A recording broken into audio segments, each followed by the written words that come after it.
বাবা এদিকে আসো। আরে এক প্লেট 3টে পরোটা, আনলিমিটেড তরকারি, এক টুকরো পেঁয়াজ, একটা সেদ্ধ ডিম, একটা কাঁচা লঙ্কা, শুধুমাত্র 30 টাকা। যেখানে আপনার পেটে টিকিট হবে না, এদিক টাকা খেয়ে যাও।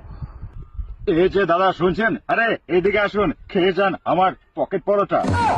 এক প্লেটে 3টে পরোটা, আনলিমিটেড তরকারি, একটা সেদ্ধ ডিম, এক টুকরো পেঁয়াজ, একটা কাঁচা লঙ্কা, শুধুমাত্র 30 টাকা। বলছি অভিনন্দন, বলছি নাকি এক প্লেটে 3টে পরোটা, আনলিমিটেড তরকারি, একটা সিদ্ধ ডিম, এক টুকরো পেঁয়াজ, শুধুমাত্র 30 টাকা। তারপর বোধহয় বলছি এতে ট্রেনে টিকিট হবে না। তুমি ছাগল ছাড়া, এখানে তোমার গান হয়ে গেছে, এখানে তোমার গান হয়ে গেছে। সারাক্ষণ বোকাচ্ছে তুমি কি করছো ইউটিউবে এসে, তোমার শিক্ষার অভাব আছে।